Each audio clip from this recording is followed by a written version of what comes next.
So welcome to the weekly podcast. So this week, Daniel Wood and myself, Dylan Jones, are doing it. So I'm obviously Dylan Jones. I'm the Chief Operating Officer at the Trust and have been for a while now, actually since 2013. And I'm the Executive Director on call this week. And as I said, joining me is Daniel Wood, who will now introduce himself. Hi everybody, I'm Daniel Wood. I'm the Divisional Operations Director for the CSDO division. I've been in the Trust for a year now. So Daniel, should we start with, do you want to just kind of give maybe an update as to how it's looking in the hospital currently in terms of numbers? So the positive news are that the number of COVID patients, admitted patients, continues to steadily come down. We are now at 102 patients with confirmed COVID in hospital beds. The counter side of that, though, is that ITU numbers remain relatively stable. There are 23 patients on ITU at the moment, but the numbers have really stayed steady for the past week or so, around 25 patients, and we expect that to continue for at least the next week. For the ward areas, in the past week, we've closed Defoe now, so there are no patients on Defoe. That ward's been closed, and we're slowly winding down Starlight Adult ward. There are currently 8 or 9 patients on that ward, and we hope to slowly close that in the next week or so as well. So yeah, it definitely feels a slightly different and improved position, doesn't it, given where we were a few weeks ago. I guess it's worth saying that on the ITU position in particular, it is pretty unclear currently when those numbers will return to anything close to normal, because we are taking now, again, patients from elsewhere into our unit, which I think is the right thing to do in terms of being able to provide care. But there is a chance that those ITU numbers continue at a reasonably high level for a prolonged number of weeks. And it's worth people understanding and recognising that. I guess the other thing we should probably recognise as well is we talk quite a lot about the hospital and the impact on the hospital services throughout the last kind of few weeks and probably 2 months now. But there's also an impact on community services, obviously, and they see COVID in a very different way in their work, but it still impacts them significantly, and will probably continue to impact them way beyond the time it impacts the hospital. And obviously community services are a big part of your division, Daniel, in CSDO. Do you have any kind of reflections on how COVID has impacted your community services? Again, encouraging the positives of the community services have adapted really well to the second wave within the CSDO division, still providing the majority of their offer in most services, and those services are now starting to rethink about how we can offer a more face-to-face service over the coming weeks. In my division, we've been particularly impacted by schools, so many of our services interplay with schools and the education system. So with the delay in schools opening, that's kind of put some of our services restarting as we would like back a little bit. But hopefully early March, I hope that schools will reopen. Yeah, and I guess on the adult side, similarly, the community services have adjusted to a new environment in the last few weeks, and I think that will continue probably indefinitely. So the kind of requirement around long COVID and how we provide for patients post their initial COVID is going to be a real feature, I think, particularly of adult community services going into the future, and understanding and catering for that rehab need, I think, is going to be quite a big challenge for the organisation going into 2021, 2022.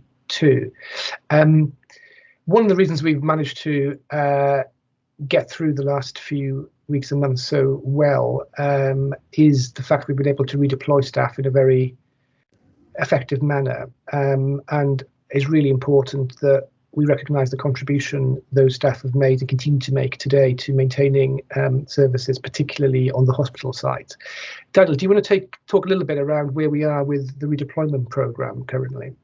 Yeah, like Dylan, I just want to thank all those staff who have been redeployed either fully or partially. I know hugely challenging and disruptive for those individuals. So thank you.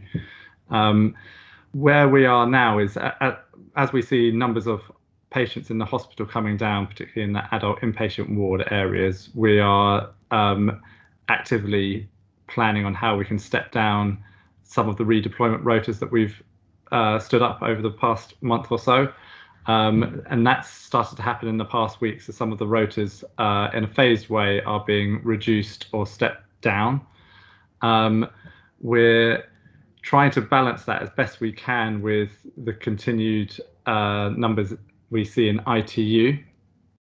So there is still a big requirement to redeploy staff to ITU to keep those numbers up, particularly the bed buddying position.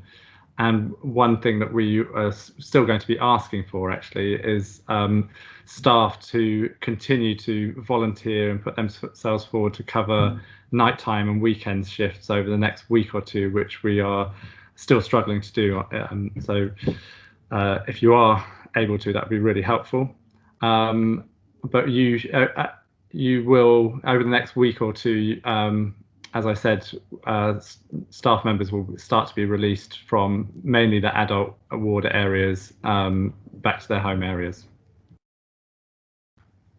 And I think one thing we have to recognise in terms of the redeployment is that it did happen very, very quickly in the end. And I remember having conversations at the end of November, early December with services saying, I didn't expect massive redeployment this winter, and the kind of exponential growth of COVID in the second part of December, I think, took us all by surprise. So the redeployment programme became far bigger than we expected and at a far quicker rate than we expected. And I think that probably did lead to mistakes being made and probably imperfect communication. So I think it's important to recognise that we probably got some things wrong in that redeployment process, but not least because of the pace at which we were working. And Daniel, do you want to say something about how we're going to try and learn lessons from that redeployment work in the next few weeks? Yeah. So we're going to be asking two questions around learning. One of what we could do to, if God forbid, we have to go through a third wave, what are the lessons learned that we can improve around the redeployment process? And the other question is around what are the types of things that we've done during the second wave that have actually proved to be a really positive impact for the hospital and the wider trust. So an example would be we've staffed ward areas with ward clerks into the evenings and the weekends, and that's been really well received. We've also put on transfer nurses during some core hours to help the movement of patients, and that's really helped with the flow of patients within the hospital. And those are some of the things that we should digest and see whether they're worth sticking with as we go on. Thank you. And yeah, just to reiterate what you were saying, I mean, some of the redeployment requirement continues, particularly given the pressures on ITU. So as Daniel was suggesting a few minutes ago, anybody that is able to provide support for ITU, particularly overnight, we still need that support for at least the next few weeks. That also, I think, probably explains why we're still not running elective work in any meaningful way, and that will carry on being the position for at least the next few weeks because of the requirements around ITU in particular. So we are a long, long way from being able to return to normality in terms of service provision, although we're making some steps there around endoscopy and outpatients at the moment. But I think that's going to take a while to get right. And one thing we need to think about in that process is how we protect our staff, because to scale up elective work straight away after going through this COVID peak is going to be a significant challenge, and we need to be cognizant of the pressure we're putting on teams and individuals, and that is something we're talking about quite actively as a senior management team from a kind of well-being perspective. And I don't know whether Daniel, you want to comment on that at all as well. Yeah, one last thing I wanted to just mention about redeployment is we want to, for those staff that have been redeployed and will be stepping down in the coming weeks, we want to make sure that we welcome them back to their home services well and have good conversation. So we'll be reaching out to line managers in the coming days just around that process. But really, yeah, as I said, welcoming them home, checking in with them to make sure that we're picking up on the learning from their redeployment period. If people do need additional help, which some may, we're pointing them in the right direction, and we are making sure that any sort of development opportunities that they may have experienced on redeployment we're picking up. So we'll be rolling that out in the coming days. Thank you. And yeah, before we move away from redeployment completely, I think it's probably also important to recognise that not only have the redeployed staff themselves made a massive contribution, but in addition, a lot of clinical and non-clinical colleagues have worked extra shifts either in their normal roles or indeed in other roles, and that has been, I guess, a different form of redeployment, but equally valuable, and we're really grateful for that as well. Should we move on to the current vaccination position, Daniel, next? Yeah, so really encouragingly, the number of vaccinated people from our health and social care colleagues within our community is up to 4,092 people. The vaccination slots are still open to all staff, both Homerton and ISSS staff. There is a walk-in service both at the education centre between 8 and 4:30 Monday to Wednesdays and Fridays and Saturdays, and a walk-in service at St Leonard's on a Thursday from 9 o'clock to 2:45 p.m. So if you haven't got your vaccinations and are wanting to get one, please follow that instruction. Yeah, the kind of progress on the vaccination front has been fantastic. So that is really, really positive. As Daniel said, if you've not had a chance yet to be vaccinated, please do take up the opportunity. Equally, if there are any barriers you're aware of that are preventing either you or colleagues from being vaccinated, please do let us know so we can work through those. That's really important that we capture all staff in the vaccination process. We've touched a little bit in the conversation so far on kind of staff well-being, and that's really, really important. Daniel, do you want to say a little bit about some of the current arrangements around staff well-being? So yeah, some of you may have seen a bright blue bus outside the back entrance of the hospital in between the education centre and the Hackney Diabetes Centre. That is the Wingman project, and furloughed pilots have somehow got together a new blue bus, which I think this is the first time it's been used, and that's there to help support all staff, really taking a break from your busy work lives to have a seat, have a drink, have a bite to eat, have a conversation if you want, and yeah, a great new facility that if you do have the opportunity to take a bit of time out of your day, I would encourage you to go and visit. In addition, there's a lot of our other health and wellbeing offer is being further rolled out. So please remember to sort of tap into that. There's lots of messages going out through the daily comms and on the intranet pages. So if staff are needing additional help or want extra support, please tap into that. And the things that staff can sort of tap into on a ad hoc basis are the wobble room still in the education centre. A feel good trolley is being made available to adult ward staff areas so they can take a break there. And I think what I'd really encourage people to do around well-being is to feedback their views and feedback what would work for them, because it's such a broad ranging subject that it's quite difficult to get it right all the time. And equally, we may think we've got it right, but actually what matters is what staff on the ground feel and experience.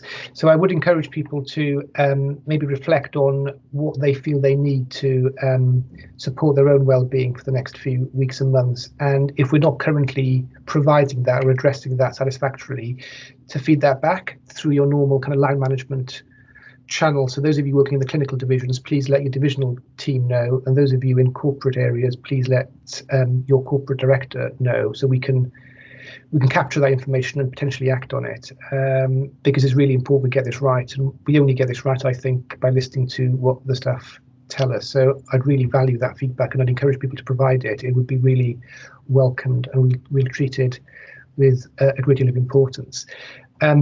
Should we then, Daniel, clarify what the next webinar offer is?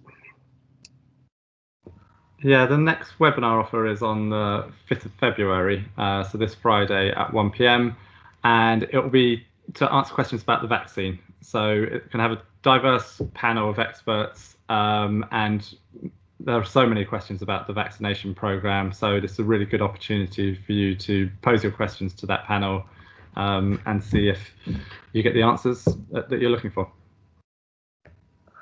Thank you. And maybe then just to finish the podcast, obviously the challenge of dealing with COVID and managing services during the COVID period, and particularly the last peak, or the current peak, for want of a better phrase, it has an effect on all of us. And do you have any personal reflections, Daniel, about how it's felt for you, kind of trying to manage a division during the last 6 weeks or so? It hasn't been easy, but actually my overriding feeling through this period is my admiration and my respect, actually, to the staff that have had to rise to this challenge. I had an excellent experience yesterday. This is going to sound strange, but I went to the mortuary here at the Homerton for the first time. What an amazing team that they are there, and what an amazing piece of work that they've done. They've risen to a horrible challenge, but they've done it in such a professional way. I can only take my hat off to them and all the other staff across the trust. So yeah, that's what my experience, Dylan, of the past month or so. Thank you.